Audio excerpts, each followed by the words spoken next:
So in this video, I want to take you through note effects and how you use these to edit and manipulate your MIDI note data.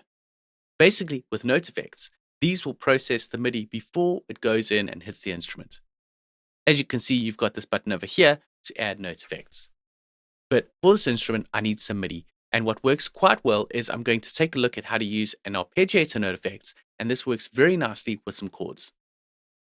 And I'm going to take this piano Rhodes part here. If you just look at it, it's got some chords and then some melody. But basically what I want to do is copy these chords across. So what I'm going to do is just copy this MIDI part down to the Poly Synth over here. And then I'm going to go into it. Just make sure I'm viewing the Poly Synth. And I just first want to get rid of these sort of melody notes that I don't really need. And then what we'll do is we'll go in and just quantize these chord MIDI note data and just turn it more into some chords that we can use with our arpeggiator. So those are the notes that I'm going to be using for the chords. I'm going to select them all, quantize them, and then I just want to take these ends and stretch them out to the ends. So I'm just going to speed through quickly and show you how this edit's done.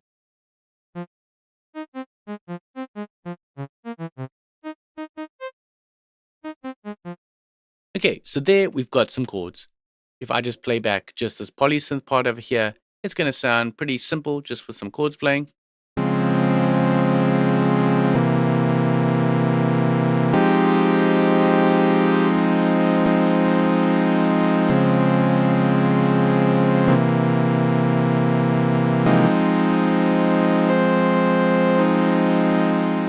Okay, so now let's talk about some note effects.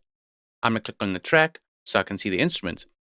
Then if I click here, it opens up this little panel here where you can see there's a little blue bracket. And if I click on this blue plus sign, I can add a note effects. So here's the note effects. You can see Bitwig devices, the different types of categories. And this is all of them over here. There's a list of some interesting ones over here. But what we're going to take a look at is an arpeggiator. Basically, you'll get the idea of how this processes the MIDI. So there you go. There's the arpeggiator that's going to manipulate the MIDI note data. What we've got so far is it's going to arpeggiate through this cycle type of pattern, which is an up and down. You can choose different types of cycles, maybe just going up or just down, or even some randomization. And it's going to go through an octave. It's going to re-trigger each time there's a start of a chord. Now, I will show you the re-trigger in a second. It's going to have an interval of 16th notes, and then it's going through 8 steps. So if I play it back, this is what we got now.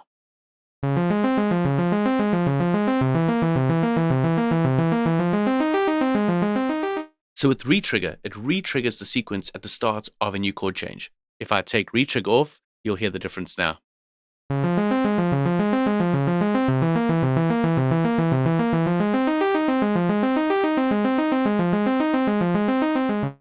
I could speed up the interval, so I could make it 30-second notes, or even slow it down. So here's 8th notes,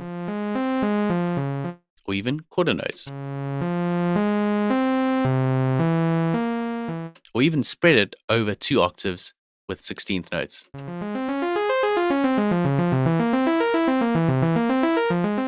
Now I can alter the velocity of each step.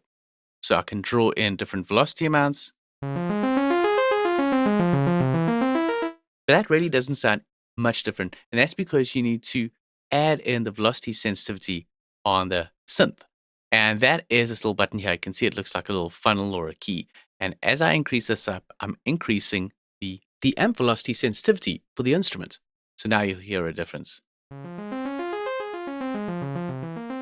But obviously I don't want that start to be a low velocity. So let's draw in a velocity pattern here. And this is just going to create some extra further interest with the synth. So I've got a high velocity, then a low one, then a sort of medium one, and then again a low one.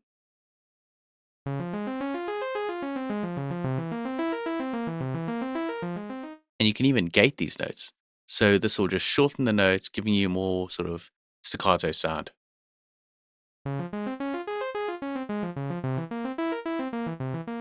if you don't even want a note to play, you can just drag this velocity all the way down. You can even skip a step if you don't want. Maybe I want to skip this step over here. So that's going to give me 7 steps over that pattern now, but I'm going to keep that in. Up here as well, you can actually change the pitching. So maybe you don't like the pitching of something. Maybe you want that to go up to 5 semitones and then this down 5 semitones. It all can be done.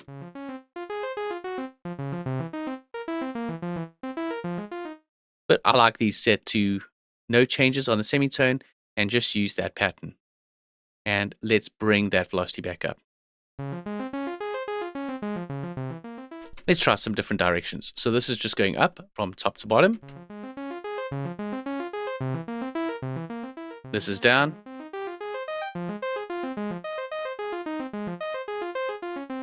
But up down is quite nice. You can have some randomization if you really wanted to. So it's going to be a random order. But I like to have some bit of logic sense within my arpeggiation patterns, not all left up to random. So I will use the up-down. And what I find works quite nicely with an arpeggiated instrument is to go in and add an effect. I want to add the effect after the arpeggiation and the instrument, so it sums everything up and it passes through here. And what I'm going to go for is a delay. So delay and delay 2. So it's a stereo delay with different delay cycles on each side. And that width and mix just gives it a nice stereo effect. So for example, this was it before with no delay and no arpeggiation.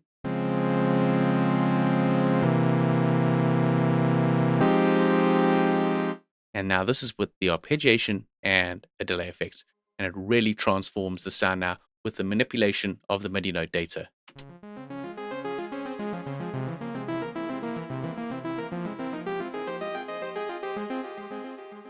So that's just one example of using the arpeggiator to add a note effect to change the performance of your MIDI note data. But as you see from the list, you can actually go quite wild with using some of these others. Definitely go in and explore them and see what they do. But basically, all of them are in some form of way changing the note data from the original note data. So now that you know some more about MIDI, next let's get more into the mixer view and see what we can do there. I'll catch you in the next video.